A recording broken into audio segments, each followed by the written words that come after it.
So, you've probably heard of the saying that you are a sum of what you eat.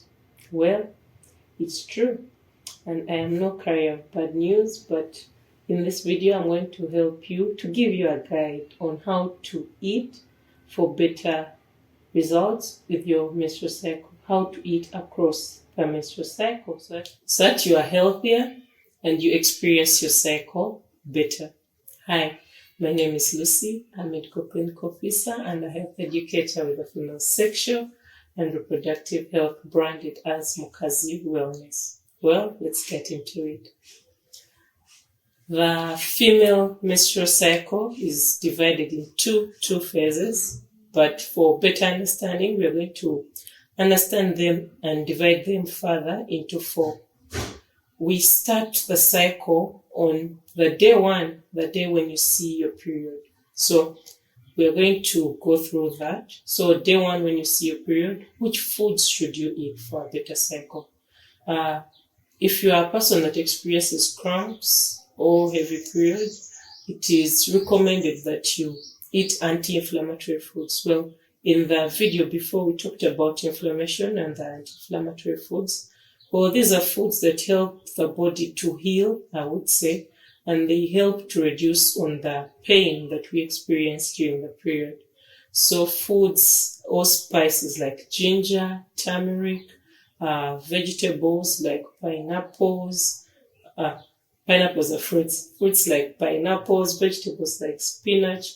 Those are anti-inflammatory foods. So when you're on your period, it is recommended that you consume some of those to help us reduce the inflammation, but they have another benefits of helping us to gain back the iron that we are losing. So that is for the menstrual phase. Menstrual phase, one thing to note about it is it's unique for everyone.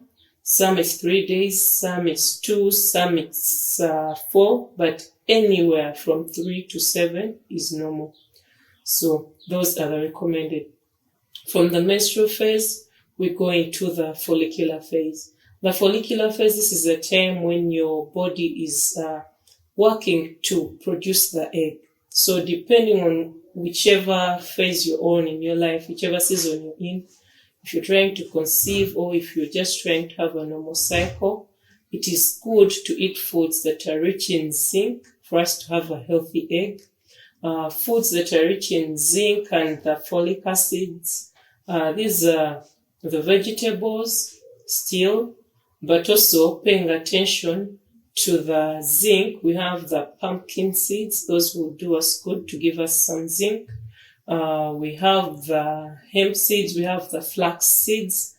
Then if you are not getting these things easily, you can look at the supplement part of it. But if you can easily get the pumpkin seeds and the vegetables, you can do away with the supplements.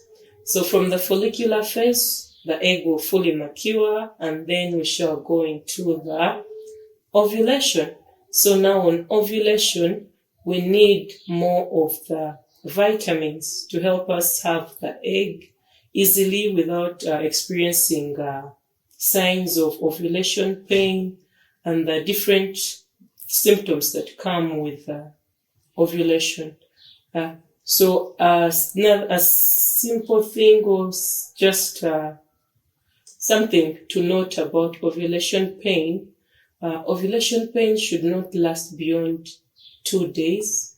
If you're experiencing pain midway your cycles and it's going beyond the 2 days and it's really painful, please seek medical attention. Yeah, so back to the nutrition. When we are on our ovulation, still zinc is a good, taking in foods that are rich in zinc is good, but also focusing on our omega-3, vitamin K. Omega-3 is present in chia seeds, so if you're hydrating, if you're taking in your water, it will do you good. If you dropped some bits of chia seeds in your water, then the vitamin K is present in the foods like the meats, the liver. We shall go with the liver. Then from ovulation, we go into the last phase, which is normally called the luteal phase scientifically.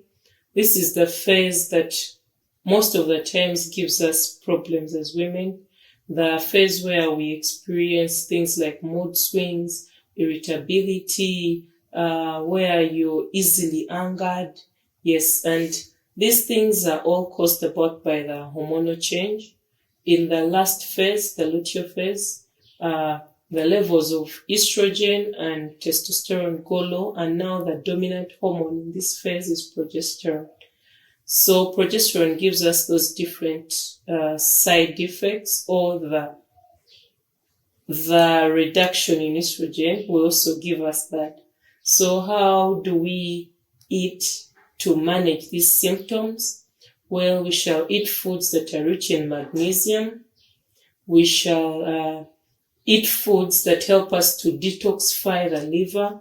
Foods like cabbages, the broccoli, the cauliflower, all that helps us to detoxify the liver.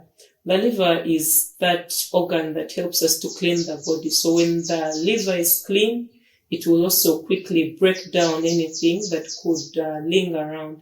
When I say anything that could linger around, the biggest culprit normally is the excess estrogen that we get from the environment, from the perfumes, from the plastics, generally from the environment. So when the liver breaks that down, the body can quickly, the body can stabilize the hormones, it can balance out the hormones, and we have a good period with less symptoms of irritability, mood swings. So when we eat the cabbages, the broccoli, the cauliflowers, the foods in that category, the cruciferous foods, it helps the body to detoxify. So in the last phase of the menstrual cycle, we are measuring on those cruciferous foods and the magnesium. Magnesium helps the brain to produce serotonin, which is a feel-good hormone, and it's a hormone that's responsible for balancing the moods. Yes, so I hope you find this helpful. I love you. Bye.